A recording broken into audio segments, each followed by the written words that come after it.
Tuesday Night Titans. It's now my pleasure to introduce to you an individual designated by Her Majesty as the senior ball boy at the recent Wimbledon Tennis Championships, Lord Alfred Hayes. I think I'd have trouble chasing those balls around the court. Nonetheless, a very exciting show. Greg and Julie Valentine. Have you ever met Greg Valentine's wife, Julie? No, I haven't. I've seen her on Charming many girl, occasions. gorgeous, absolutely gorgeous. She'll knock your eyes out. But we have also a beautiful girl from our, I was going to say wrestling fraternity, but you really couldn't say that because she's a girl, a lady wrestler. Yes, indeed. As a matter of fact, the number one contender for the championship held by the fabulous Moolah to join us will be Miss Wendy Richter, and also on hand, the rowdy one, Mr. Piper. Oh, he's going to be here and he'll make his presence felt everywhere, as he always does. Always controversial, never without a word ready. Also another individual to join us. As a matter of fact, someone who, much like Lord Alfred Hayes, speaks a little funny. Tony Garea from Auckland, New Zealand. Almost a countryman, but definitely a brother colonial. We'll be back as we continue with Tuesday Night Titans. As a matter of fact, we shall open our show, I'm happy to say, with Miss Wendy Richter. We'll be back with more TNT.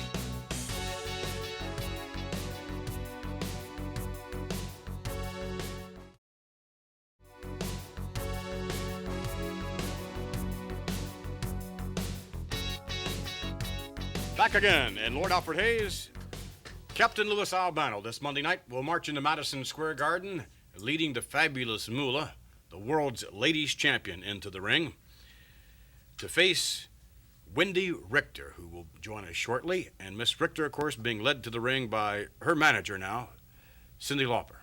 Mm-hmm. If you would review some of the rather bizarre happenings of this rather unusual matchup in the Madison Square Garden.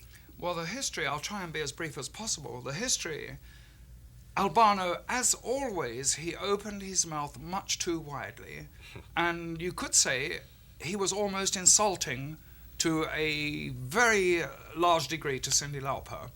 And she eventually came back to him, and she was rather hurt by what he'd said.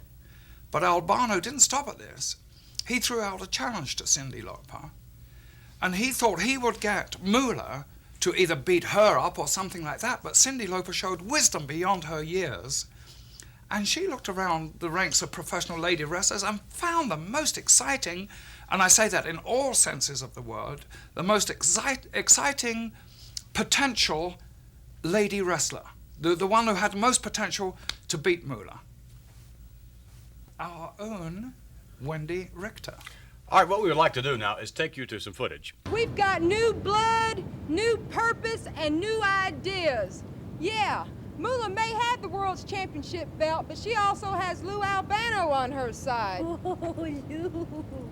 Lou's going down, and so is Shmoolah. Well, with that in mind, ladies and gentlemen, we'd like to introduce to you the number one contender for the ladies' championship, Miss Wendy Richter.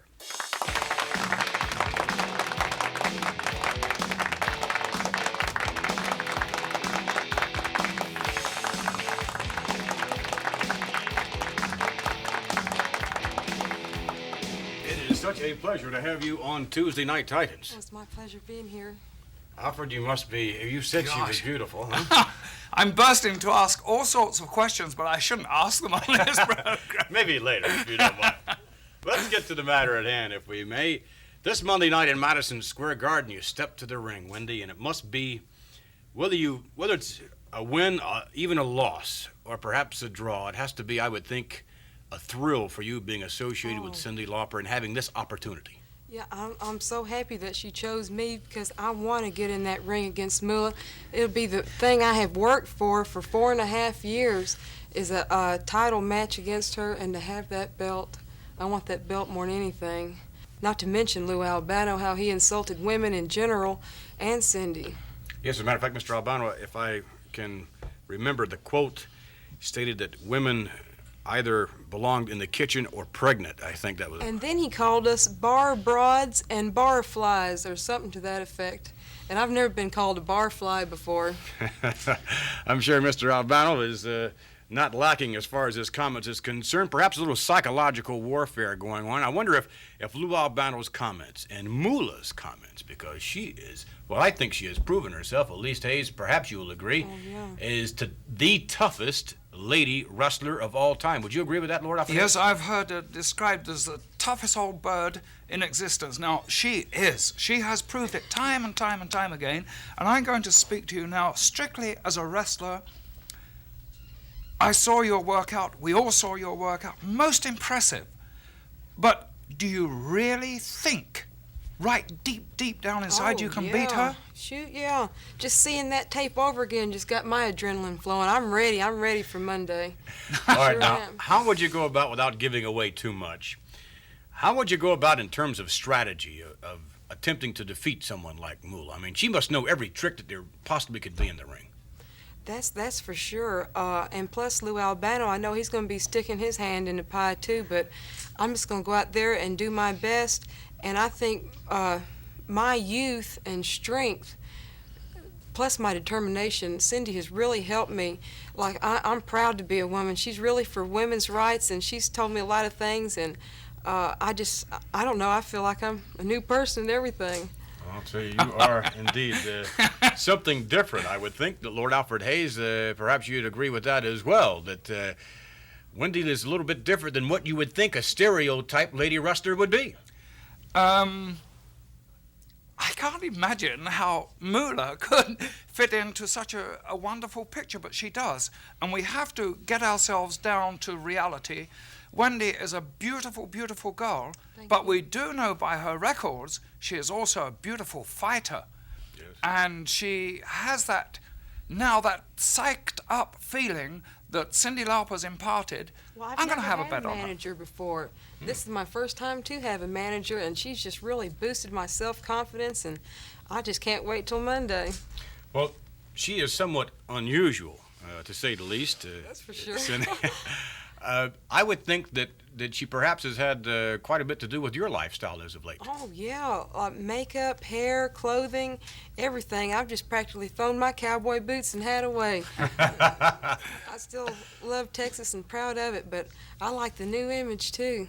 I really do. Well, we certainly would like to wish you all the luck in the world this Monday night. If, in fact, you're victorious, I would suggest that Lord Alfred Hayes would like to be a part of the victory celebration. Oh, that sounds good to me. I'll drink champagne from her wrestling boot anytime. And I'll drink it from the other one. Please. Thank you very much for joining us. Well, thank you. It has been a real pleasure, and we wish you all the best of luck. A young lady whose dream perhaps about to come true. Wendy Richter. So I've worked hard for it, and I'm putting everything I have into it. Thanks for joining us. Well, thank you. Okay. Take care. All right. We'll be back as we continue with more in just a moment.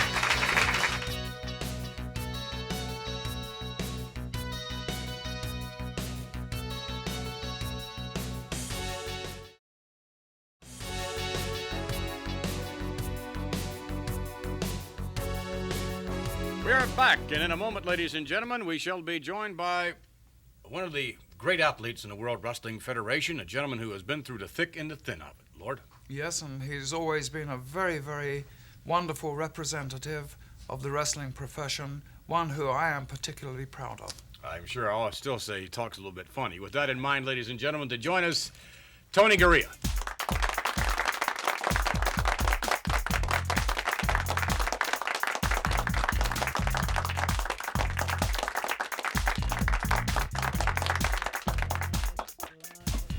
How many times have you been a co-holder of the Tag Team Championship of the World Wrestling Federation?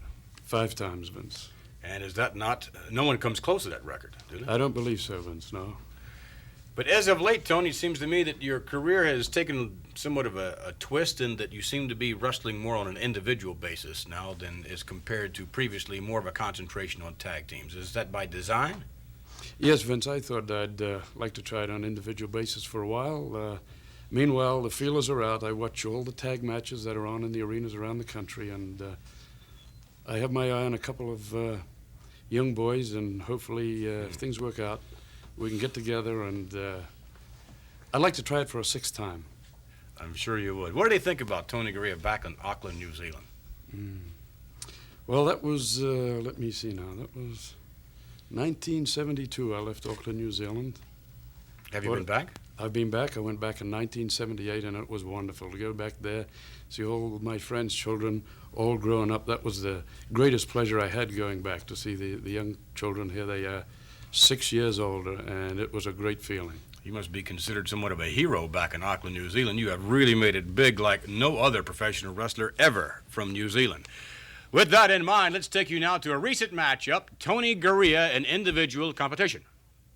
Run for the money, and this should be quite a matchup. His opponent there, certainly a long-time favorite in the World Wrestling Federation from New Zealand, at 241 pounds, Tony Garea. Very interesting matchup here. It's a pick-em type of a match. There's no telling, rather, who will win. We're just about ready for the action to begin.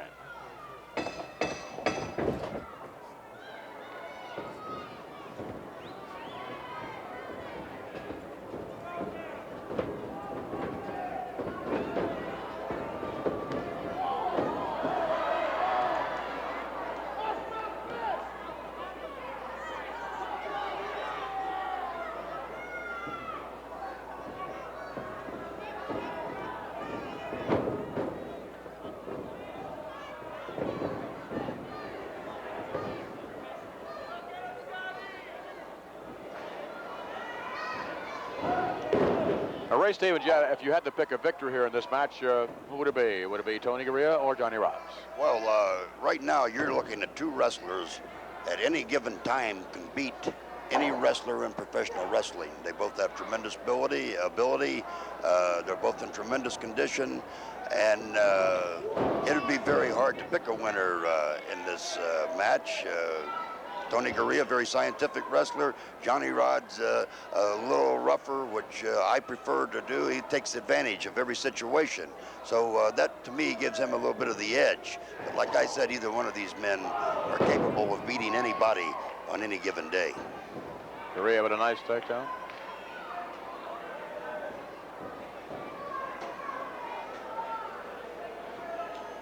Not too many wrestlers hail from the country of New Zealand. Tony Garea, wearing his country's colors very proudly.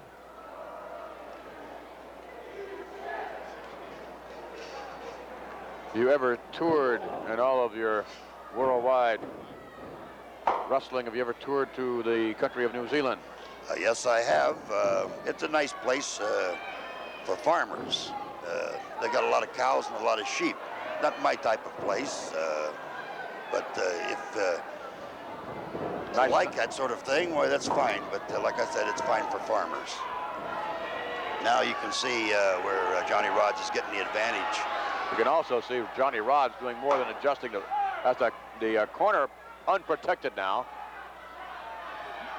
Rods off the rope. You'll see Johnny Rods using the ropes to his advantage on many occasions, and Tony Garea doesn't know it. It looks like he's headed right for the unprotected corner. No, nice block. Rods down into it. He hit that awful hard. There's no turnbuckle on that corner. That steel ring striking the forehead of Rods, and Johnny Rods now from pillar to post. Oh, nice maneuver by Tony Garea. Cover by Garea, gets two, and that's all. That started to be a very good move by Johnny Rods, but I would have done that a little different. Now, how would you have done it differently? Well, I wouldn't have got my head run into that bare piece of steel there that Tony Garea just run his head into. I'd have been a little more cautious about it. Johnny Rods with a right hand just clipped Tony Garea. Now with a knee into the back into the throat. Tony Garea in a lot of trouble. Both of these guys can take it. They can take it as well as anybody. Both of them very impressive wrestlers.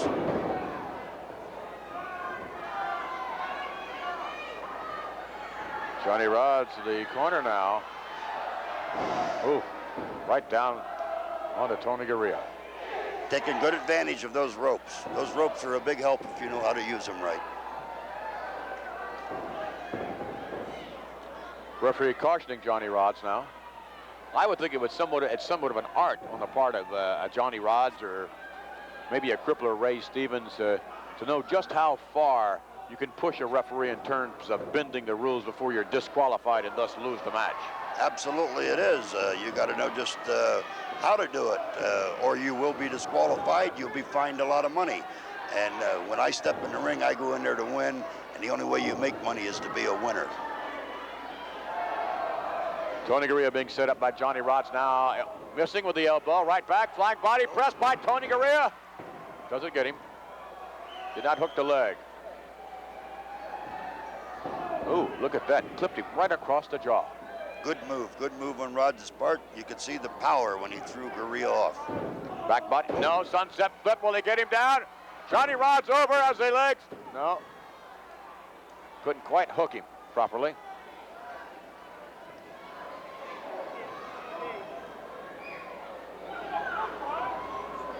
A lot of times, you know, it looks like a fellow should be pinned, but you take one of these big men, and when you grab him, you better have him just right, or you're not going to hold him there.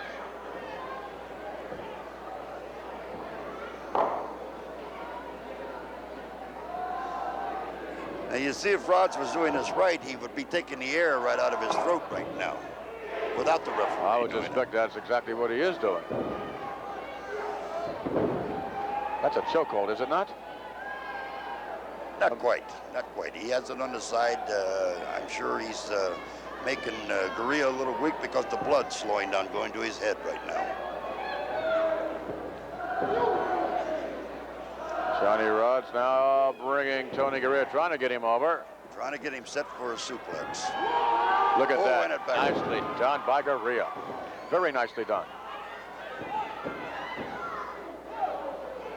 That's what I mean. Either one of these men are capable of beating anybody on any given day.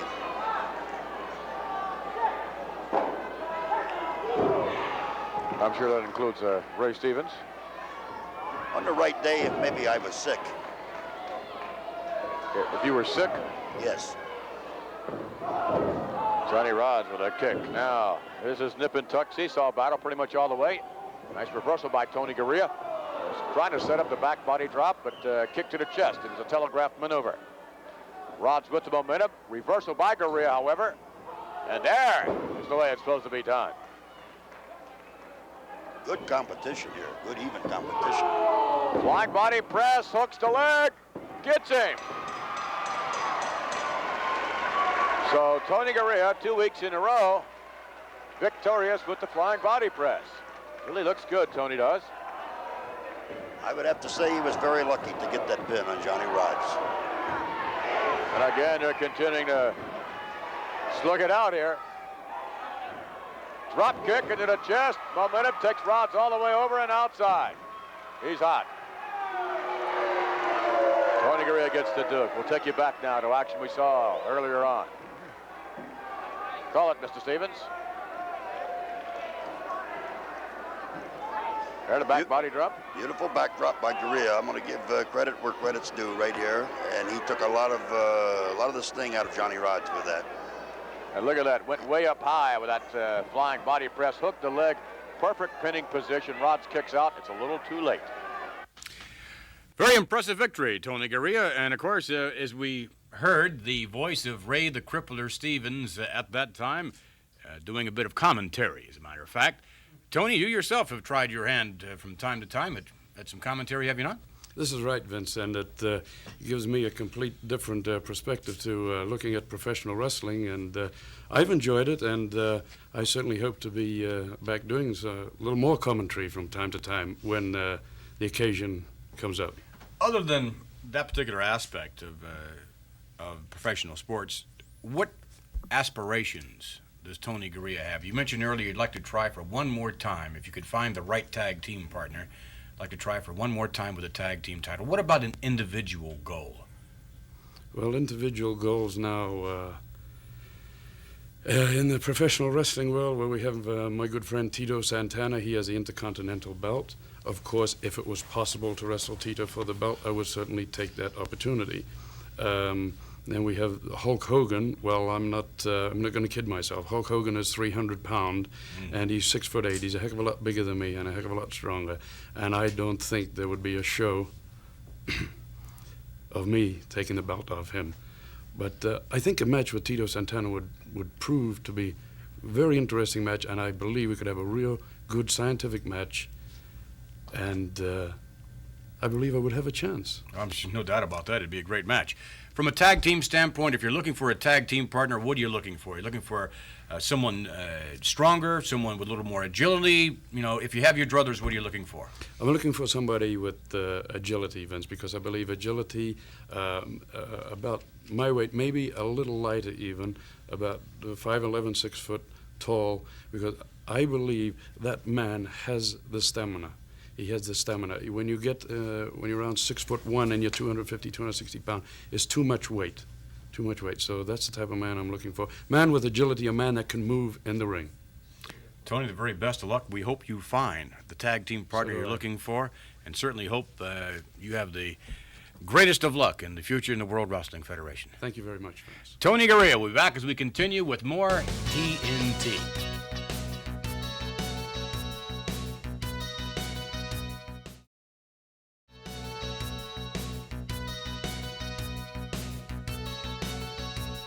We're back, and in a moment from now, we shall take you to our very special feature matchup. And Lord Alfred Hayes, this week it involves Samoan number 3. An aggressive sort, as all of the Samoans are, although Afa and Sika, as of late, have taken somewhat of a different path.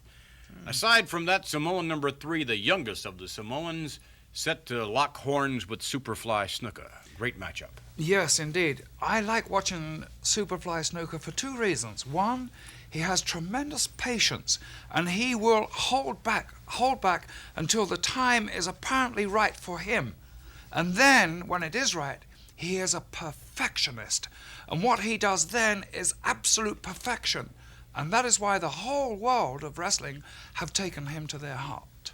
Well, he reacts a great deal on instinct, and his instincts are very, very good. So let's take you now to videotape. It's Samoan number 3 against the Superfly. Scheduled for 1 fall with a 20-minute time limit. The participants to my right from the Isle of Samoa. He weighs 278 pounds. Samoan number 3, Samu. His opponent from the Fiji Islands, weighing 250 pounds, Jimmy Superfly Snuka. Jimmy Superfly Snuka going to one knee, giving the I love you to everyone here in Madison Square Garden. In there tonight with the youngest of all 3 Samoans, Samuel. Well, he's a tough one, I'll tell you. He is quick, and he's going to give Superfly a hard time. Blow hard enough. Didn't wait for any instructions, any bell or anything, but now the bell has rung, and the Superfly is hot. And look at him, Pat. He looks in an unbelievable shape. He looks better than ever.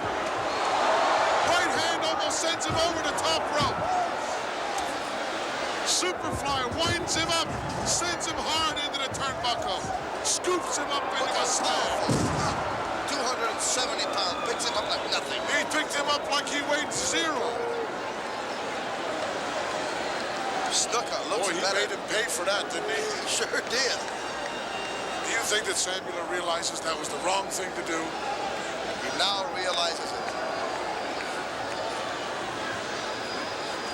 Jimmy got upset in a hurry and unleashed an attack that the Samoan number 3 will not soon forget.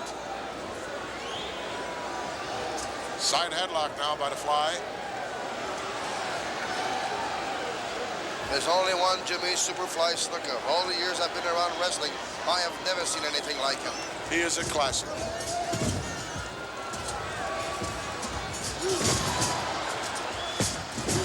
Couple nice leapfrogs. Oh, cross body! Right down there. No, he didn't get him. Did you see this guy jump up? He's incredible. Snuka just jumps up there like nothing. Hence the name Superfly. Well, look at the legs, Pat. Look at the legs on him. That's what gives him that power. And he's young. That helps. Yes, it does. All business. Look at his face, Pat.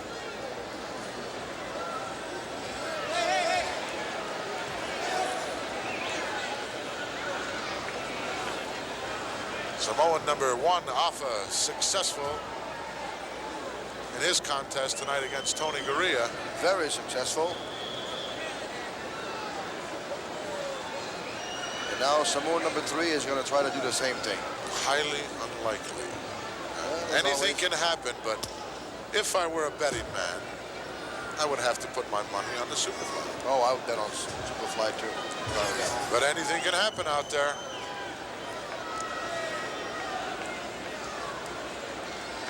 Front face lock now by the Superfly as he is controlling Samula. He was announced tonight by ring announcer Howard Finkel as Samu. Is that short for Samula? Or? Must be. Headbutt. Hurt Jimmy. Hurt his back. Deliberate choke now.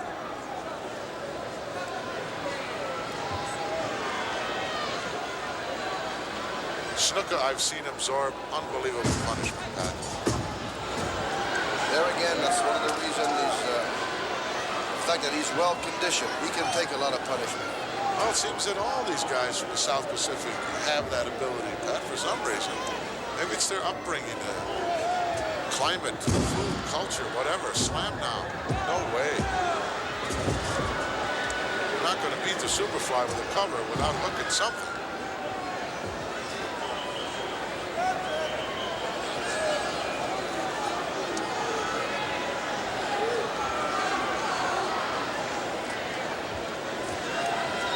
Trapezius hold now being used, as is a favorite of all 3 Samoans.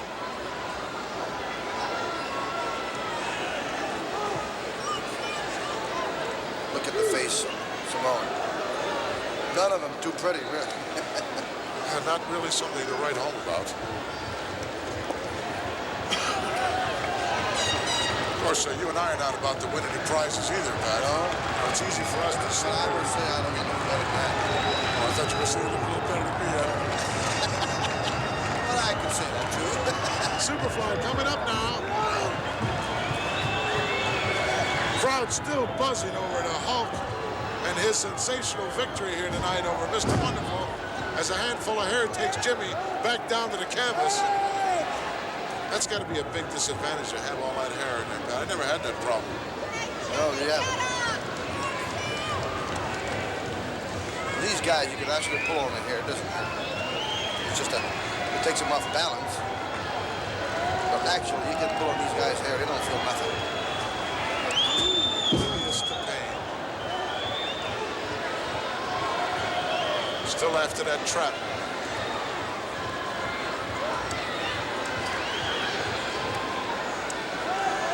Jimmy keeping the blood circulation going in that arm, which is very important.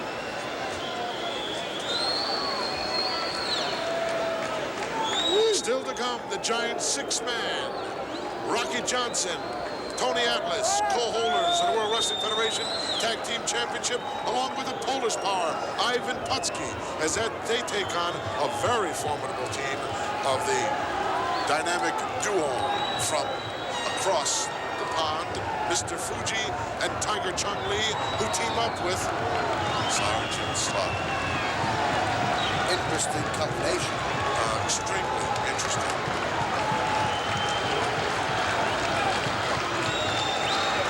Still hanging on to the trapezius muscle is Samuel, Samoan number 3. Gaining some advantage here. Look at the arm development on the Superfly. He doesn't have to take a back seat to anybody. Absolutely. And you don't get that way, folks, waiting for the bus. Good shot there by our number 3 handheld. Excellent camera work tonight. As usual.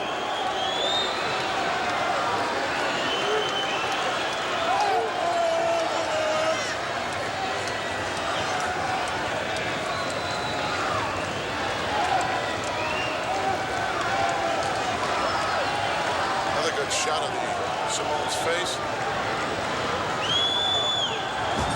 Jimmy now trying to fight this thing, trying to get back on his feet. got to do that to alleviate the pressure. Both ankles wrapped. I understand he's had some injury problems. He's had over the past month. All the flying he got thrown out of the ring, of cement floor, barefooted like that. Something's got to give sometime. Slowly getting up now, Snuka. Cebula having the advantage because he's standing up, putting more pressure again on Snuka. Snuka taking his time.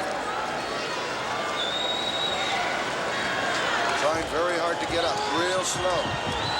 He's got to his feet now, Pat. Side headlock now by the Samoan. Shoulder block sends Jimmy down. Jimmy drops in front, Samoa over the top. Nice leapfrog, and another by the Superfly. Drops down in front as he went for a high cross body. Beautiful big chop. Superfly flying headbutt. Did you see that flying headbutt? Truly incredible. They want to see him fly. Jimmy can do anything he wants to do right now. Going for a suplex. Oh, big high one.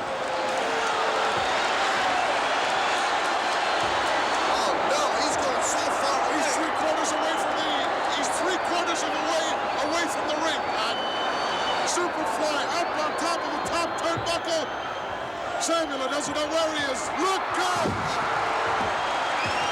Fantastic.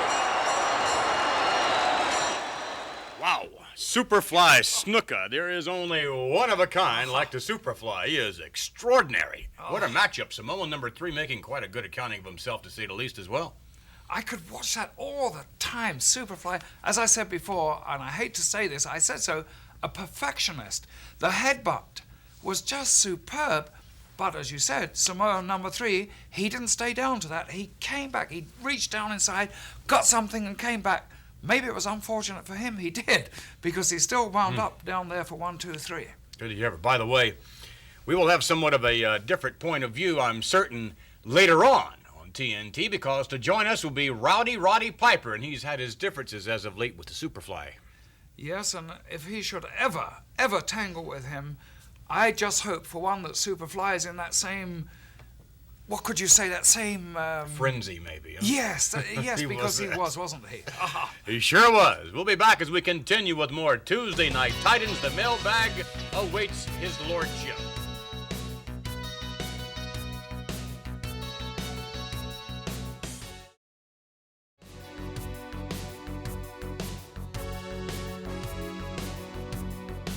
In a moment, Lord Alfred Hayes will be joined by the mailman, the mailbag segment. Before we do that, however, we'd like to give you the address for the benefit of those of you who would like to drop us a line, as many thousands of you do every week. The address to write to is P.O. Box 1538. That's TNT, P.O. Box 1538, Greenwich, Connecticut, and the zipper on that is 06836.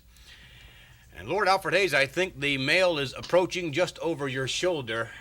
I think at any moment, just from behind. No, wait! What is this? For weeks you've been complaining about how your mail has been delivered. How does this suit you? My With the God! tea. Here you go, Oh sir. my nice. goodness! Yes. With a My little special spot blend of there. tea. Why don't we just put it Special right delivery. there? Put that down. Oh Lovely my! kiss. Oh, it's Can we do that in private? Mag. Thank you very much. God! What a mail person! But surely this you turned weren't out. the one who were throwing the bags at me all No. the... This is special delivery. I'll say it's that special is delivery. really Well, nice. Thank you delivery. very much. Isn't that? Thank you. What did you say your name was? Kelly. Your phone number? Thank you, Alfred. What a lecherous sort. My goodness. Okay. You have lipstick all over your cheek, Lord Leave it Alfred there. Hayes. All right, and now we go to the mailbag. All right, Lord Alfred Hayes. Where to? We go to Philadelphia. All right. And here we have dear TNT this time. Some time ago, I saw Hulk Hogan before he won the belt. In fact, I used to see him a lot. Oh. Now he's the champion. Why is it we don't see him as much? Dennis Swartz. Well, I would suggest that Mr. Hogan has perhaps the busiest schedule of anyone in the history of professional wrestling. As a matter of fact, his duties as World Wrestling Federation champion. How's the tea? Not as good as... It's not English. It's not English. His duties as World Wrestling Federation champion take him literally worldwide, and unfortunately, he can only be in one place at one time. That's true. His What's services next are now? demanded everywhere. This is upside down. Must be from Australia. From Milwaukee. Dear Vince, congratulations on TNT. It's really a great show. We especially liked the Ivan Putski singing and dancing piece. Do you have other wrestlers who can sing and dance as well? The ladies of Milwaukee. The ladies of Milwaukee. Well, the ladies of Milwaukee, I'm sure that you will find that many World Wrestling Federation athletes are multi-talented. As a matter of fact, later on, hopefully, Mr. Piper is going to be with us, and we'll find out if, in fact, he can play the Scottish bagpipes. Where to now, I'd Lord like to see Alfred him Hayes? dance the Highland Fling, too. Yes, as a matter of fact. This one is coming from Topeka, Kansas, and it says, Dear Vince, we saw Dr. David Schultz on the very first TNT show, then Paul Ondoff, and then Mr. Fuji. When can we see our favorite Rocky Johnson? And it's signed Melissa Washington. I'm sure Rocky Johnson will be appearing on Tuesday Night Titans very, very soon. As a matter of fact, Rocky, one of the all-time greats in the World Wrestling Federation. He, too, however, has a very busy schedule. Right now, we'd like to introduce to you, speaking of one of the great wrestlers, certainly one of the greatest of all time, to join us now, ladies and gentlemen, and a fine gentleman on top of all of that. Here is Mr. Red Bastien.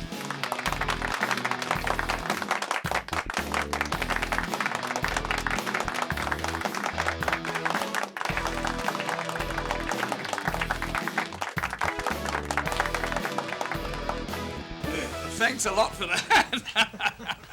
Always. Does the post lady ring twice? I hope so. Red, what's going on in the life of Red Bastien these days? Well, Red Bastien, as you well know, is representing the World Wrestling Federation out in California. And prior to that, I went back to college, spent some time in college catching up where I left off. And now I'm back east for the summer. You're regarded as one of the all-time greats in the World Wrestling Federation. Lord Alfred Hayes, I'm sure you'd concur with that, as so many of the members of the wrestling fraternity do, notwithstanding the fans all over the world. I think it says something very special, Lord, I'm sure you'd agree, when from inside the fraternity itself, yes, those individuals state yes, that Red was one of the all-time greats. Mm-hmm. In the phraseology of the wrestlers, he was in fact a wrestler's wrestler. They really appreciated what he did, and they had tremendous, I don't like to say this word, but I'll say it anyway, guts. And he could always dig down deep inside and come up with that little extra that made him Red Bastien. All right, let's go now to the videotape. We have a piece. Red Bastien is in action, as a matter of fact, ladies and gentlemen. So let's go now to the videotape. We'll take you back to yesteryear. Not too many years ago, however. Let's take you now to Red Bastien in action.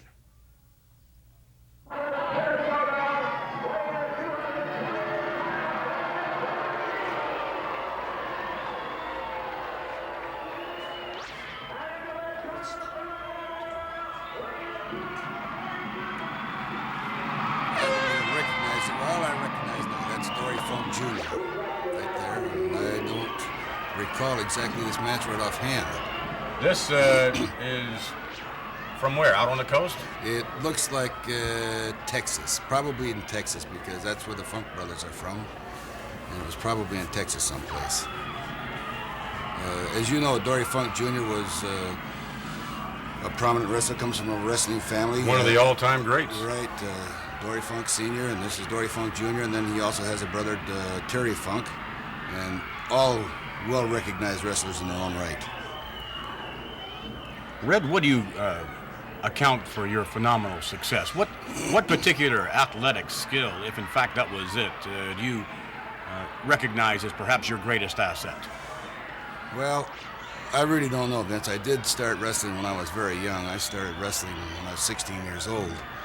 And I guess I was better at wrestling than anything else, and so I just kept on kept on wrestling and kept trying to improve my skills. And one thing about wrestling, you're always learning in wrestling. Right up to the day you retire or you quit or you get hurt and injured and aren't unable to wrestle any longer, you're always learning. And you can learn from someone that's been in the business just a short period of time. You can always pick something up. Wrestling with Dory Jr., as you see, he is a ring general. And you always got to be on your toes with guys of his caliber. Well, here outside, I mean, that's concrete that Red Bastien is. Well, actually, in this unusual match, it appears to me that falls count on the inside and the outside, and there, Red Bastien gets the Duke. Got the Duke there. Well, here we go again. Now, this looks like must be a Texas death match because falls don't count, evidently. I know that once you get on top of Dory Jr., you got to stay on top because he's a man that's very resourceful, as the Lord says. When you get the upper hand, you just got to keep on trucking. Well, unfortunately for Mr. Funk, I believe he has been busted open, perhaps from the outside of the ring, and right now, beautifully done. Nice suplex. And for the count.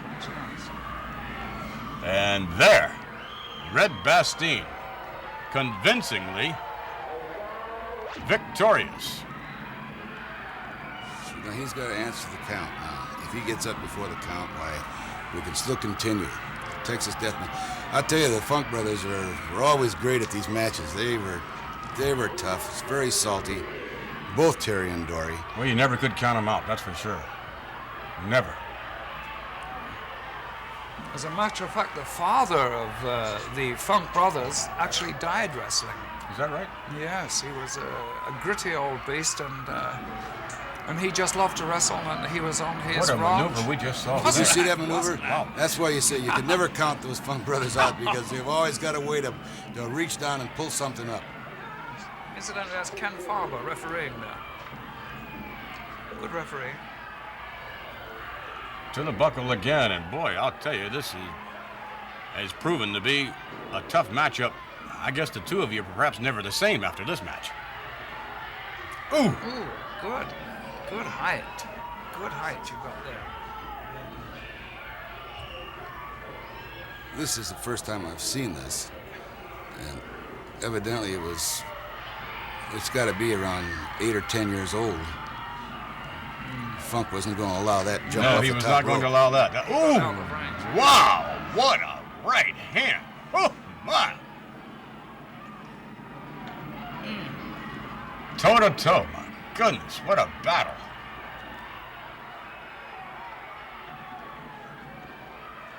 I think that headbutt hurt me as much as it did him.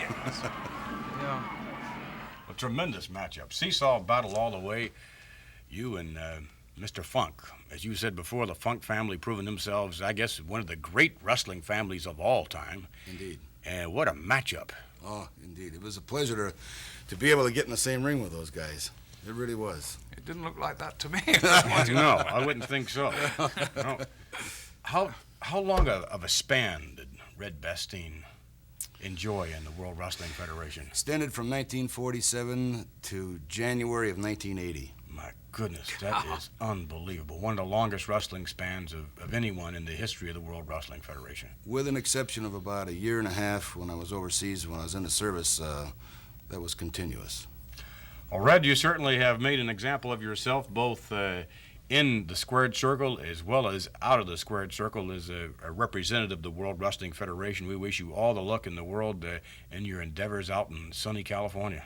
Thank you very much, Vince. It was a pleasure being here, and I thank you for asking me. Oh, it is indeed a pleasure. Our pleasure, for sure. Red Bastien, ladies and gentlemen, and we'll be back as we continue with more Tuesday Night Titans.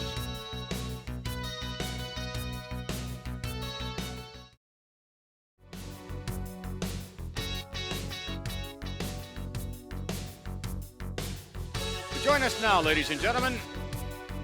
He is known as the master of the figure four leg lock, and if he ever applies the figure four leg lock on an opponent under normal circumstances, that will certainly spell defeat for that individual. With that in mind, we introduce to you now Greg the Hammer Valentine.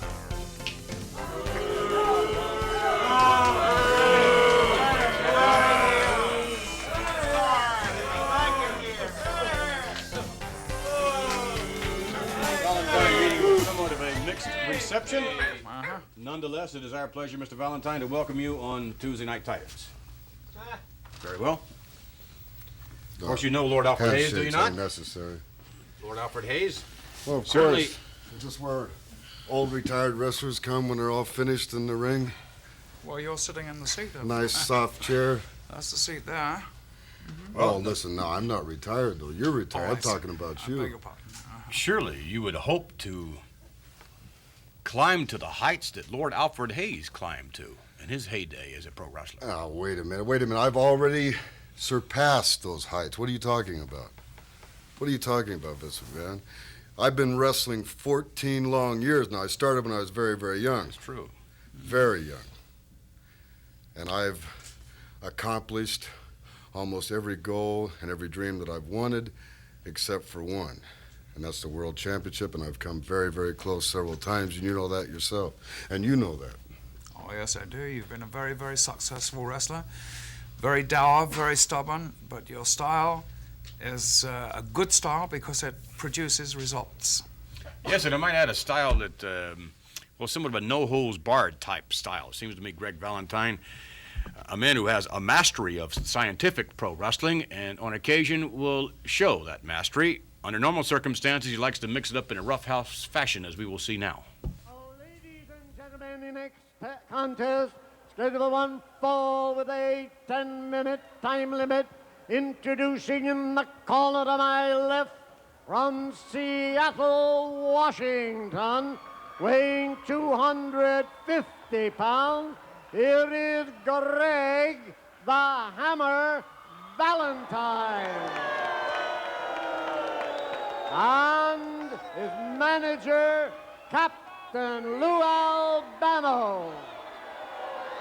And his opponent from Tocula, Mexico, weighing in at 235 pounds. Ladies and gentlemen, here is the Intercontinental Heavyweight Champion, Tito Santana. This is a non-title bout. Boy, can this Tito Santana turn on a crowd, the reigning Intercontinental title holder. And I should point out this is going to be a non-title bout, Sensational Santana. And of course, Santana's opponent is Greg the Hammer Valentine. Setting his sights on Mr. Santana is Captain Lou Albano. Exits the ring. And here we go with the action.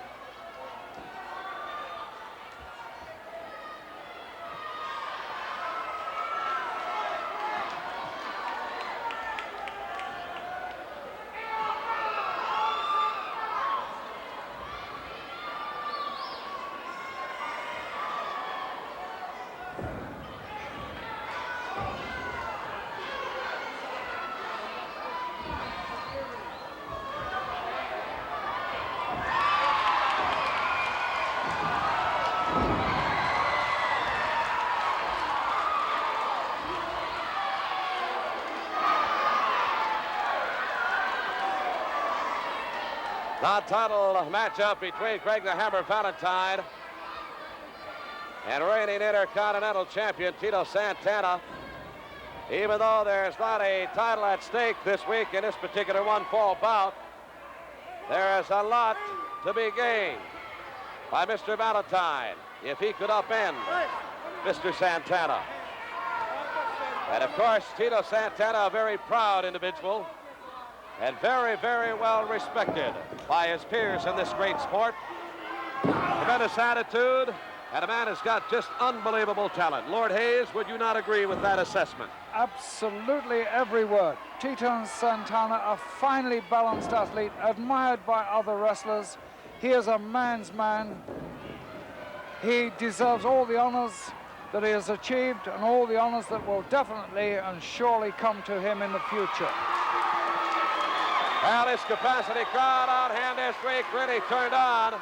We are seeing quite a match indeed. A miss by Valentine that obviously frustrates him. Shot there, some of the fans ringside this week. Tito Santana, tremendous working knowledge. The one thing he's going to have to watch out for, and that is Greg Valentine's figure four. Body slam with tremendous authority. Valentine backing off and a knee drop. High on the upper torso. Oh, kick out. Just an eyelash away from a pinfall. Oh, close, so close. And instant fame follows with a big elbow to the top of the head. And Santana is in trouble. You'd have to say that. Valentine can really be brutal. Oh, he can really take it to an opponent. He can capitalize once he's got the momentum going his way. Side headlock and a shot. Close fist to the top of the head and again. Rocking Santana time and time again.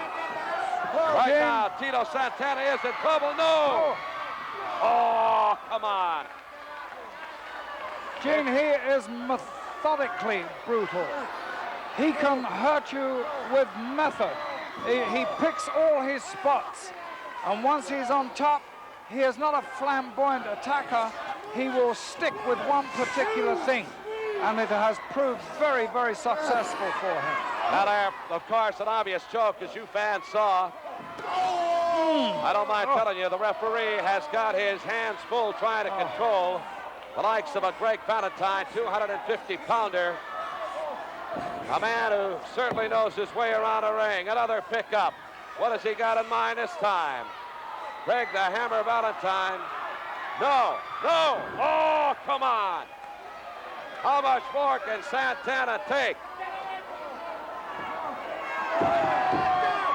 And now, Valentine raking the mouth of Santana, following up with a boot to the 10th rib in the midsection. Oh, but Santana trying to counter with little effect there. You see the boot right across the windpipe. Certainly that has to be construed by the referee as a choke. I would say without a doubt. The other thing is, Valentine is taking no notice of this referee. If he's going to get disqualified, he's going to do it. Oh, wait a minute, look at the reversal. Where does Santana get it from? Oh, and a right to the side of the head of Valentine. Followed with a chop, and another right. Then rocks the hammer. Now Valentine in trouble as Santana goes downstairs, and has he come to life? Oh, and a big knee lift.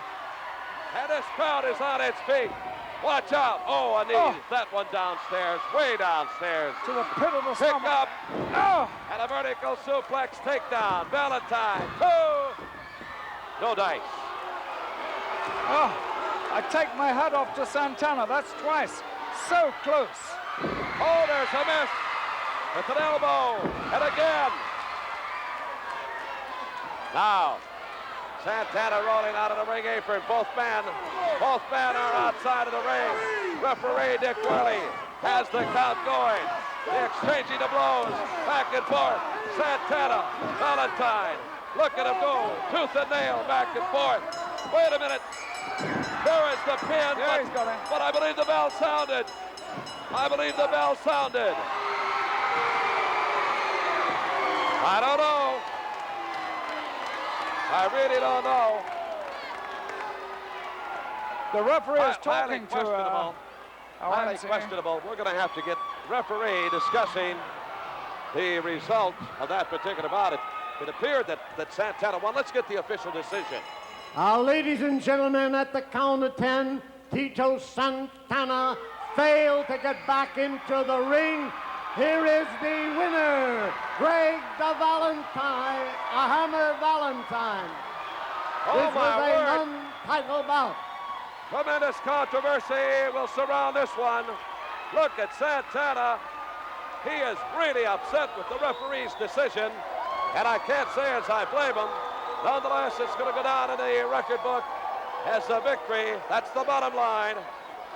Yes, indeed. Valentine, victorious. Very impressive to a certain degree, Mr. Valentine. I wonder what would have happened had that been a title match.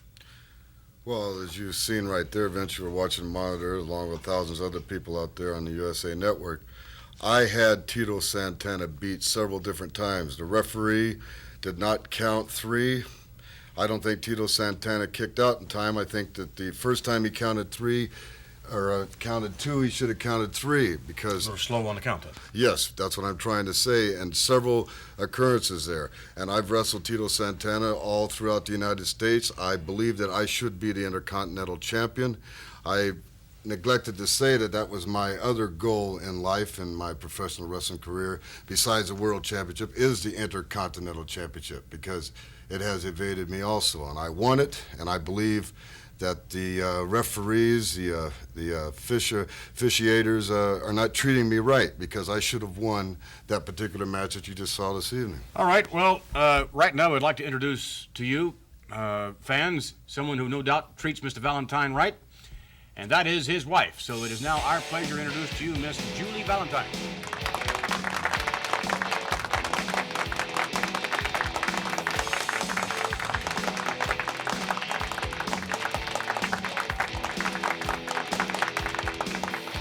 Greg, I'm sure you count yourself to be quite fortunate. Oh, yes, despite the fact that you're not a champion as of yet. Well, she's fortunate also, though. Very fortunate. I think he's fortunate himself. There's no doubt. Being the wife of Greg Valentine, I would think that that is no easy task. It's not exactly easy. It has its ups and its downs, but it's a lot of fun, too. Well, I suppose it can be fun being married to someone like Greg, but Greg strikes me as a type that it would be, well, quite bossy, very aggressive. Is that true, or is Greg not quite like that? He's not aggressive to me. I know he's aggressive to his opponents, and I know he hurts them quite a bit, but to me, he's a pussycat. I find it very difficult to believe that Greg Valentine is a pussycat. What do you think, Lord Alfred Hayes? I couldn't subscribe to that in any shape or form at all. Maybe a big tiger, yes. But it's hard to believe, but it's true. Well, again, there seems to be a completely different view, then, from the view that you have of Greg Valentine as a person and the view that many fans have of Greg Valentine, because he spares absolutely no mercy at all. Oh, I know that for sure. I've seen him spare no mercy lots of times. We were coming out of a New York bar one night, and he said, "Julie, I feel like beating someone up." I looked at him, I didn't think anything about it, and I walked outside, and I got halfway down the block, and I turned around, and there was a 300-pound man laid out on the concrete. He just decked him for no reason. That's Greg Valentine. What is it like when Greg Valentine comes home from a hard day's work? Well, he can be sometimes feisty, I should say, and I try to relax him the best way I can. How do you go about relaxing him? I feed him a good meal. That's the first thing. Feeding his face, and I always try to massage him, give him a good massage. That seems to help. I wonder if perhaps we can get into this a little more in-depth when we return. Perhaps a little more in-depth view from Miss Julie Valentine as to how she treats Greg the Hammer Valentine when he comes home from a hard day at the office.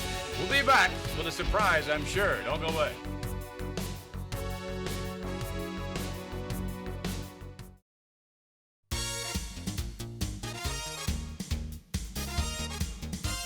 We are back with Greg the Hammer Valentine. And Mr. Valentine, stripped down to the waist, and indeed, Mr. Valentine has proven himself to be one of the great wrestlers, but it's not easy, I'm sure, Mr. Valentine.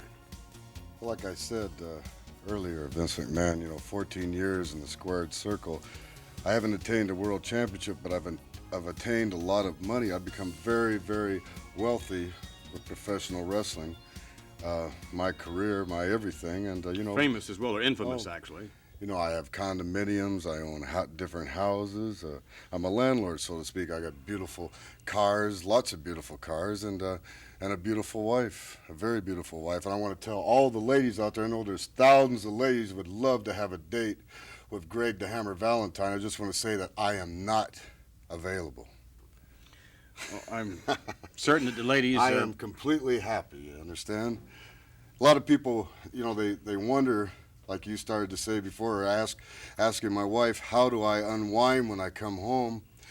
And besides having a good meal, a big meal, fastest way to a man's heart, they say, is through his stomach. But that's not always the case with Greg the Hammer Valentine, because, I have a different job than an average 9-to-5er. Sure. A very tough job, like getting body slammed by Tito Santana or Hulk Hogan. I feel roughed up. My neck hurts a lot. My back hurts a lot. So how do I unwind? I'm going to show you. All right, well, show us if you would then. Greg Valentine. First of all, I get all nice and stretched out here on this table. All right. Julie, baby doll. Julie. Come on out here, Baby honey. doll, is that what you said? Baby doll, that's right. Take a Hi, look. sugar. Take a look. How you doing, darling? Show all those people out there in TV land how you loosen me up. How you make me purr like a pussycat. This happens, does it, Mr. Valentine, almost every night? Almost every night, yes. I would say at least, well, sometimes even twice a night. You know, it depends on how bad the aches and pains are, you know. I mean, this is a rough and tough business I'm in. Professional wrestling is tougher than any other profession that I know of. You know, I mean, at least on the body. I mean, in football you wear pads. I don't wear pads. Oh, that feels good there. Rub those big biceps, honey. Those 21-inch arms. Rub that, you know, Hulk Hogan talks about his 24-inch pythons. I got a 24-inch neck. That's it, honey. Back up here, up on the top a little bit, right there. Where does it hurt the most, Mr. Valentine, when you return from the ring? Where would you say it hurts the most? Why are you laughing? Why are you laughing, Vince McMahon? I mean, this really happens. This is what happens. This is my life, you know. I mean, I'm sure you're jealous, and all those people out there at TV land are jealous, too. Just think of, you know, you can't just do this, especially, you know, the average Joe out there can't do this with his wife. First of all, his wife doesn't look as good as my wife. Look at my wife. I mean, she's got a Charlie Angel's figure, you know, and you know, just check her out. And nice soft hands, beautiful hair. Of course, I've got a great body myself. You know, I thrive on physical fitness, and I met my wife. Well, I met her. Oh, that feels great there, honey. Oh, Kind of tough to keep your concentration, isn't it, Mr. Oh, Valentine? yes. Oh, work on down further, honey, down to the lower back. Yeah, like I started to say before I lost my concentration. Oh, that feels good. I met my wife. She was doing cartwheels. I beg your pardon? Cartwheels by the swimming pool. The first time I ever met her, I pulled up in my Trans Am, and I couldn't believe my eyes. You know, this woman out there, you know, and a two-piece, you know, similar to what she's got on now, and you know, I could never forget that scene and that picture, and that's how we first met. And we started talking, and she teaches gymnastics at the time at a college, but now, of course, all of her time is devoted to taking care of the hammer. I would think that's a full-time job. It is a full-time job. Oh, God, that feels good. I might just fall asleep here. But, I mean, this really takes out the aches and pains, And all the anxieties. Julie, how long, pardon me, Greg, how long, Julie, does this ritual normally take? A good 45 minutes to an hour. 45 minutes to an hour, Mr. Valentine. That's a long time to unwind, wouldn't you say? Well, you know, they don't call me the 60-minute man for nothing, you know. It does take it takes a long time. You know, I've even been called a 90-minute man. Well, I mean, this is tiring, Julie, isn't it? Not really. If you enjoy what you do, it's not really tiring. Well, I guess that is a key for everyone is enjoying your work, and I guess, Mr. Valentine, you certainly do enjoy your work. No, yes, I do. I enjoy the money, Vincent, man. I don't always enjoy getting into the ring, so to speak, when I'm with aches and pains, but when my wife rubs me down like this, you know, it's well worth it. Honey, could you get my legs now? Get my legs a little rubbed down. Oh, yeah. Look, This is not too tough to take, then, Mr. Valentine, I take it. No, you know, I know, like I said before, a lot of husbands out there ought to take heed here and have their wives do the same thing for them. You know, she even takes my shoes off. It's kind of almost like Japanese style. You know, I learned that over in Japan, and I taught everything to Julie. She's learned everything. I'm sure, and we would like to thank Julie Valentine and Greg Valentine for being with us on TNT. When we return, we'll have someone with us that rubs you a little in a different way for sure.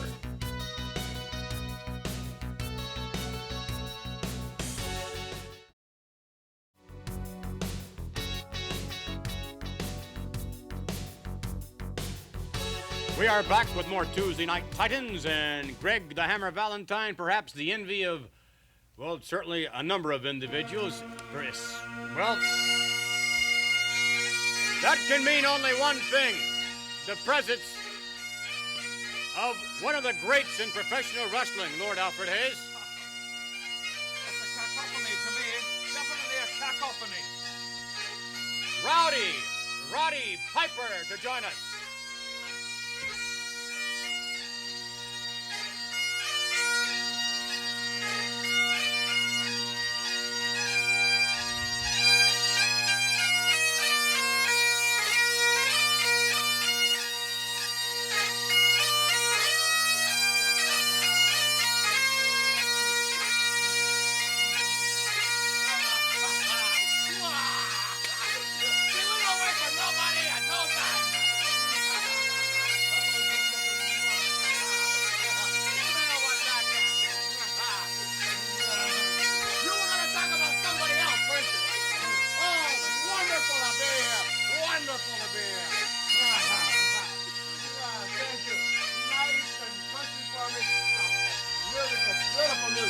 Isn't that beautiful? Isn't that a wonderful thing you're doing right there?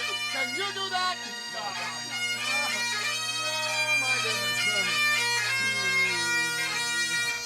I must say, Wonderful. Mr. Piper, you have made your presence known. You see, you were going to talk about something else. Don't you know that Scotsmen don't wait for nothing at no time? You're going to sit up here and tell them all kinds of wonderful things when really all they got to know is RP himself is here, man.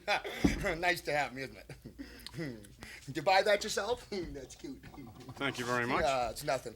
Mr. Piper, yeah. You have a reputation, I think, Lord Alfred Hayes, you would concur, that second to none, almost an infamous reputation, actually. And I know you. I wrestled him when I was 17 years old. Yeah. I won. It was a technicality, but I won, nevertheless. It goes down in the record book as RP won. How are you? You recovered? You don't want to shake my hand. I really don't, no. No, it's okay. I won. Mr. Piper, I think more to the point, other than what we have seen here as far as your entrance this week on TNT and what else, your verbose comments, I think perhaps we can show the public something about the Roddy Piper that we know a little bit more of than what we see here. If we can now take you to a special matchup, it's Roddy Piper versus Special Delivery Jones, and I would think that you would grant Mr. Jones quite a contender indeed. Oh, quite a contender. So is Alfred Hayes, quite a contender indeed. Nevertheless, take a look. Quite a contender. Lord Alfred Hayes, pardon me, that's true too. All right, if we now can take you to footage, it's Roddy Piper setting up against Special Delivery Jones. Let's take you now to the videotape. All right, here we go.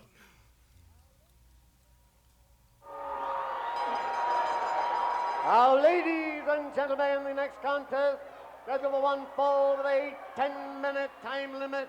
Introducing in the corner to my right from Philadelphia, Pennsylvania, weighing 240 pounds, here is SD, Special Delivery Jones.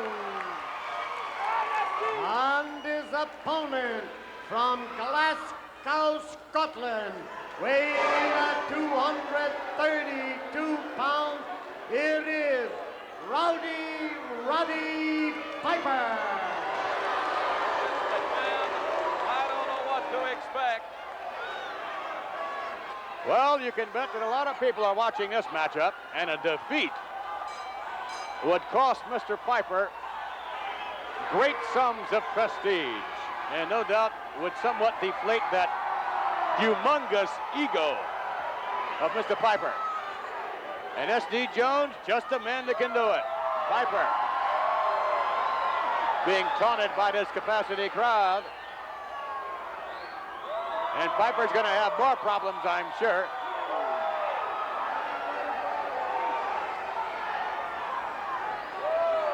Piper adjusting his kilt. We certainly hope that he remembered to bring along his tights. There we go. Thank goodness. Piper attempting to use some psychology here. Just sort of toying. Oh, are you serious?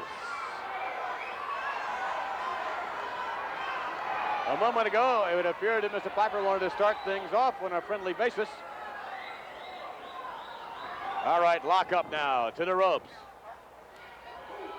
And a clean break by Mr. Piper.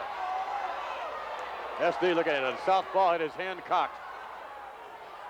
Based on track record, Roddy Piper certainly very capable when it comes to wrestling itself. Locking up again. And behind him, nice takedown by Piper. Trying to find a handle here. SD and does somewhat.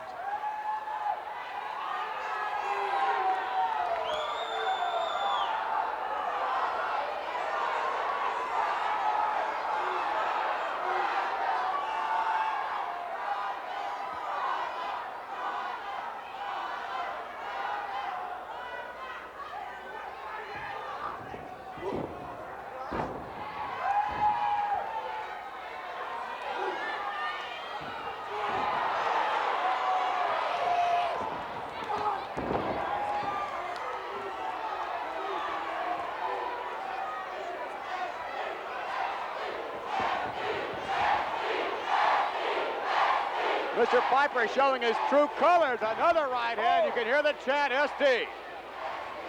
What a right, though, by Piper. Absolutely devastating. Piper wrenching the neck area and perhaps caught the fingers in the open mouth of SD. Like it or not, Vince, I'm going to tell you, I am impressed thus far. Off the rope, back, no. All right, sunset flip. Piper, 1, 2, no.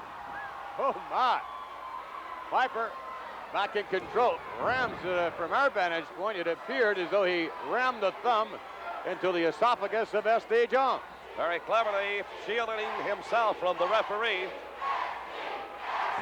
Boy, do these people want Piper to lose. Oh. Not going to win a lot of popularity contest, no doubt about that. Look at that maneuver. Roddy Piper, at the moment maintaining control over Special Delivery Jones. The match, I think, far from being over yet.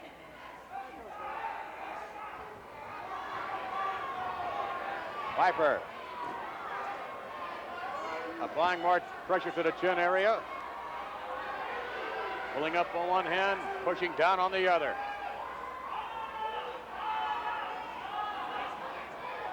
Roddy Piper attempting to display his wrestling skill. You can bet those whom he manages are looking on, as well as the entire country. All right, SD with a left hand, a headbutt. Piper reeling around. He doesn't even know where he's at. SD moving in, and Piper for the ride. My goodness.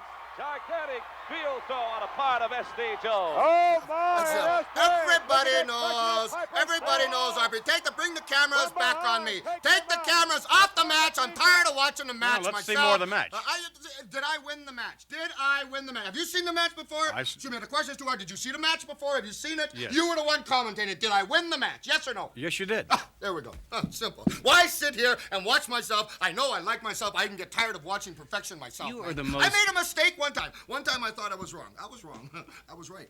I'm tired of watching myself, man. I'm perfection. You are the most arrogant individual I think we've ever Don't had you having wish, here don't on you TNT. wish you were me? Don't you wish you were me? Really, when you think of it, man, don't you wish that you could have taken yourself from what I was? I mean, just a kid on the street, 16. I was the youngest professional wrestler in the entire world when I started wrestling professionally. Don't you wish that you could take someone like myself, be someone like myself, and mold myself with no one's help? Not your help. Not your help, not your help, not your help, no one's help but my own, and mold yourself into the most perfectionist, the most professional wrestler, the most wanted professional wrestler in the entire world today, bar none. I don't care, tell me anyone, bar them all. Don't you wish you could do that? Are we acting with just a little bit of jealousy when you say you're the most arrogant? Are we just being a little jealous? You know, they say you shouldn't blow your own horn. Don't they say that? Why not? Who better knows the tune? Talking about two bagpipes going, I know the tune. Mr. Piper, could we ask you to blow your own horn in a different manner?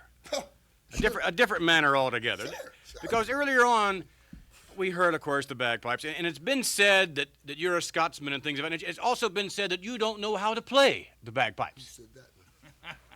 Oh, excuse me. A number. I don't find it humorous at all, man. I don't think that you're a funny man at all. You're a very man. self-opinionated person. And Yeah, and I'm self-opinionating. I don't find you funny at all. I wonder if you would play. I know how to play the bagpipes. I played in the World Championship Games in 1969 with the City of Toronto Pipe Band. I just don't happen to have my set of bagpipes with me. I know how to play the bagpipes. We have a number of people here with bagpipes. Do you mind? I don't want to play the bagpipes. I don't want to play the bagpipes. Can we have one of the? I don't want to play the bagpipes. I don't want to play the bagpipes. Thank you very much. I don't want to play the bagpipes. Thank you very much. Mr. Piper, does this set resemble yours? I mean, they're pretty much all alike, are they not? Well, it's not the same color as mine. It's blue. Fine. Let me see. Yeah. Let me see. But bagpipes are quite similar. I mean, it's much. Who said I couldn't play the bagpipes? I think it's. Who said I couldn't play the bagpipes? More than one person said I couldn't play the bagpipes? Yes, a lot of people, as a matter of fact, Mr. Piper. Could we hear? Would you like to demonstrate? I'm not sure I like this set of bagpipes. Bring on one of them bagpipe players. Here, come here. You don't like bagpipe player. I'm not sure. They're a little heavy. You know, it's not my own bagpipes. You know, if it was my own no, go ahead, take them back, man. I ain't gonna play the bagpipes. How about another set? Maybe another set would be to his liking. Wait a second. You come back here too. You come back. Hey, Mister, you come back here. Another set. Come on, come here. Everybody's a smart aleck, right? Everybody wants to put you're sitting here putting me on the spot. Everybody's a smart aleck, right? You're proving. Let me see. I think he's proving our point. Proving what? Man, that I can't. I don't need to play. Give me them things, man. Give me them things. Which English? Give me them things. I don't. Is that the right? Can you play Scotland the Brave? Can you play Lily Christie? Start to play. Oh, we're gonna hear this. Go ahead. All right. Start to play. Mr. Piper is going to prove everyone wrong. She's good, isn't she? Yes. Huh? Are you going to join in, or?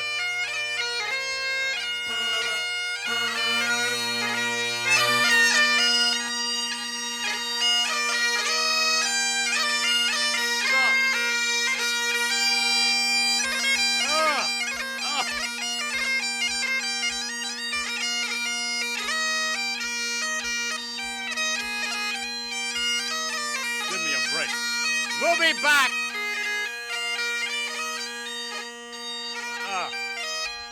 Have you ever? We'll be back as we continue with more Tuesday Night Titans. Hopefully, we will have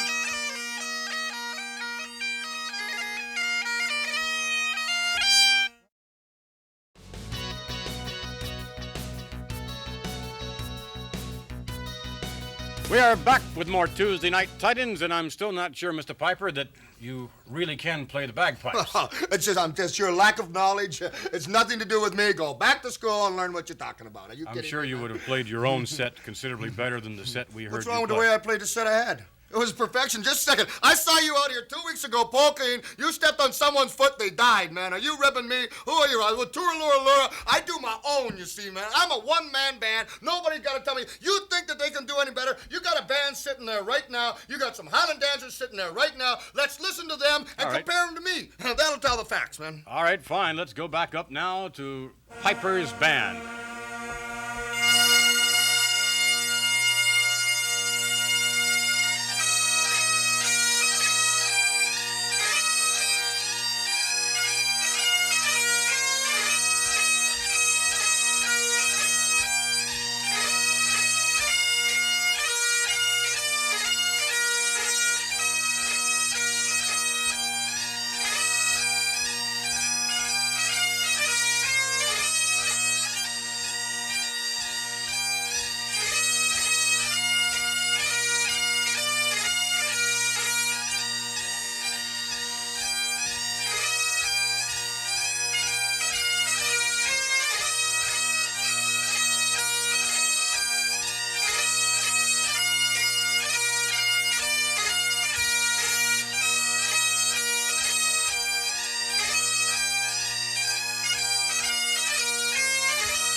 Very nicely done. Very nicely done.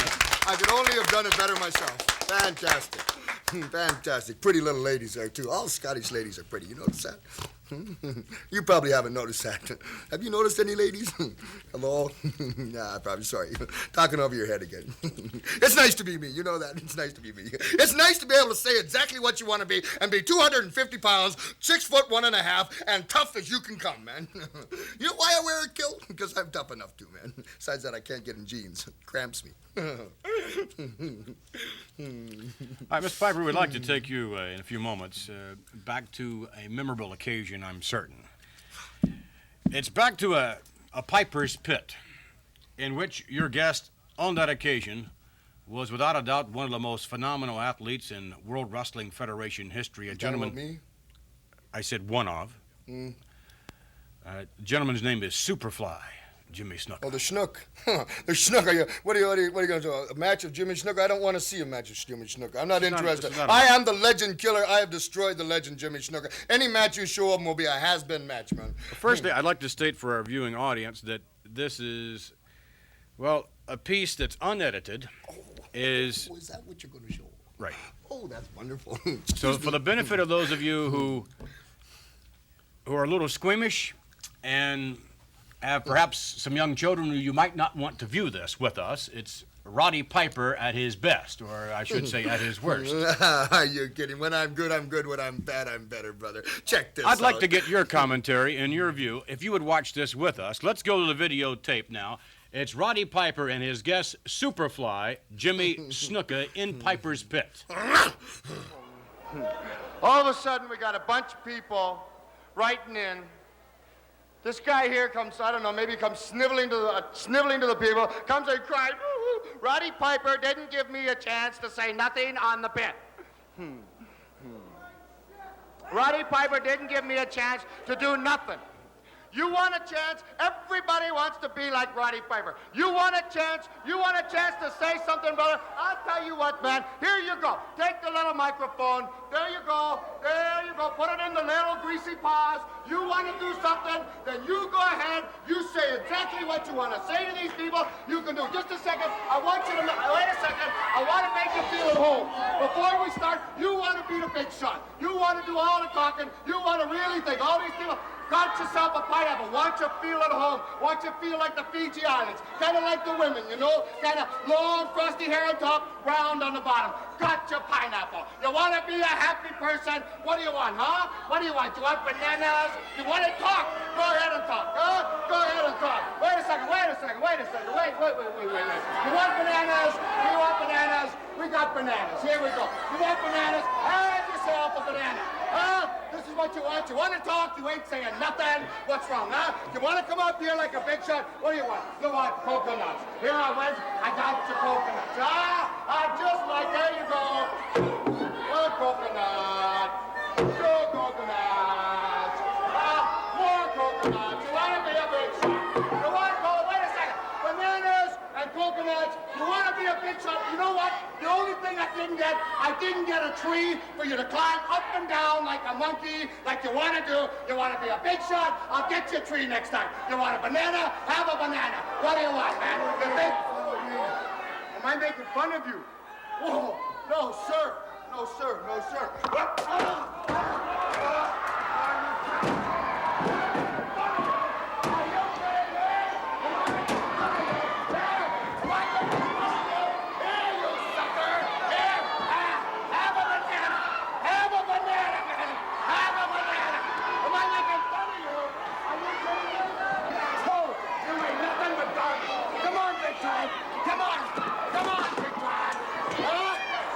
Get up, you piece of junk. Get up.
That is without a doubt one of the most disgusting displays. I am the legend destroyer, mister. Let me tell you something. Legend destroyer? You know what? They said that guy was a legend. They say, don't you mess around with Here's Jimmy a Snuka. fellow who simply wanted to have his turn at bat, who His simply turn at wanted to what? have something to say. You never give anybody a what? chance Something to to say about on your what, show. man? You never give anybody Something a chance. to say about what? I don't need to give nobody a chance. I gave him the microphone, stood there for 2 minutes. The guy was a bumbling idiot. And Said sure, yeah, he absolutely bends nothing. down. Sits there like this geek right here, a bumbling idiot. Says nothing to nobody. He deserved it, man. He deserved everything he's got. I'll tell you something, man. It's just lucky. It's just lucky that I just didn't do a little bit more. It's lucky. He says all those people around holding him back that I'm lucky. It's not, man. It saved his life. I destroyed a legend right there. You gotta do what you gotta do as a man, and I am a man, and from that you can tell because I destroyed him just like a man would.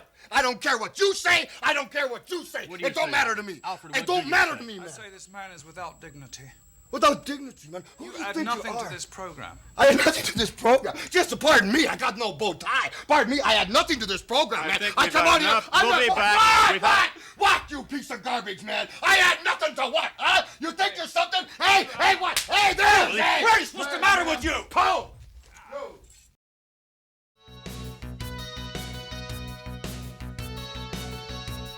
In a moment, we'll take you to the World Wrestling Federation review. Before we do that, I would like to certainly have a further word on what happened moments ago with Lord Alfred Hayes and with Roddy Piper. I have just been told by the producers of TNT that Mr. Piper will never again appear on this television show as long as this television show is on the air. Furthermore, I'm sure that legal action will be taken by Lord Alfred Hayes on behalf of you, the viewing public, and certainly actions like this by Mr. Piper, not only unbecoming to the sport of professional wrestling, but it's just degrading in general to be associated with a human being of that nature. So again, the promise from the producers of TNT that Piper, as in Roddy Piper, will never again appear on the show, and again, we will keep you abreast. I'm sure you'll be reading about it, perhaps, in the legal actions that will be forthcoming, both from Lord Alfred Hayes and from the producers of the show. So let's take you now to the World Wrestling Federation review, after which we'll have a further word. Let's go to the review. Penny's going to go to work on it. Maybe not 1,000 times. Well, maybe not 1,000, but 999. Oh! Whoa. capacity crowd here right behind Penny, but right now she's not doing too well, although Moolah seems to be in rough shape. Face down on the canvas, but she's been there before. Wonder how many title defenses over the years. It'd be interesting. Certainly like to have that statistic. Drop kick wasn't too high up, caught her right about in the midsection. Double drop kick, both missing. I think the Fabulous One took the worst of that, came down hard on the back, knocked the wind right out of her. Sure did. She looked like she's out. Penny seems to be coming up in a little better shape. Boy, now would be a beautiful time to sneak in a little sunset flip of some sort there, but waited too long. Look at that. I bet you Moolah was stunned, but she was playing possum there. Well, either that or just a reflex action. Oh, nobody home. Well, that's good for the goose, I guess. I tell you, JUL wrestlers are exciting to watch also in tag team matches. Oh, my God, yes. A lot of fun. Referee certainly enjoys them, too, I'm sure. Oh. Dick Kroll really doing a good job. Step over toe now, being applied by Penny. Really putting some pressure on it. You know, sometimes the JUL wrestlers, they really get mad at the referee and they push their weight around. They figure the referee is not going to take advantage of a nice little girl like me. Well, I certainly wouldn't want to meet some of these girls in a dark alley. Boy, they can do a number on you. Especially Moolah.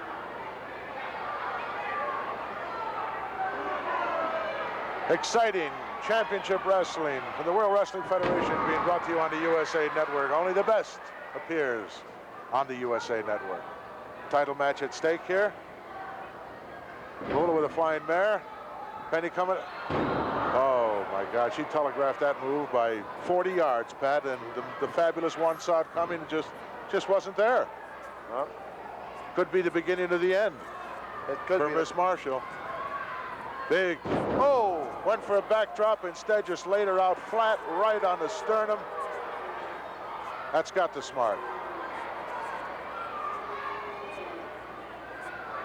What's she gonna do that she's got her up there now on that top turnbuckle, Pat? Probably trying to throw over the top rope. Who knows what Moolah's going to do? Oh, handful of hair. Oh, again, right down heavy on the sternum. Aye. Down for the cover. Good night, it's over. Another victory. Fabulous Moolah, just too much experience, too much strength.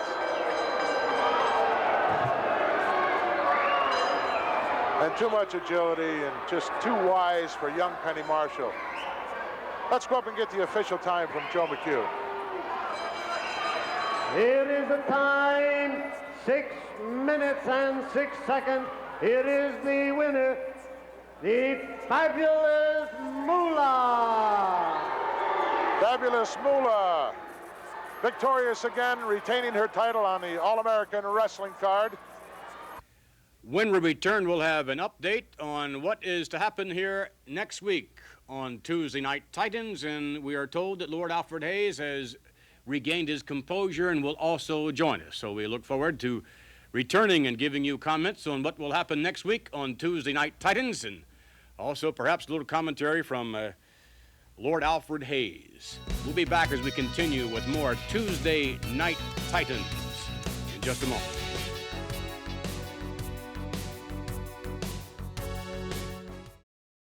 Lord Alfred Hayes is back with us, and Lord, we certainly hope that you have regained your composure. He really gave you a wallop on the side of your face.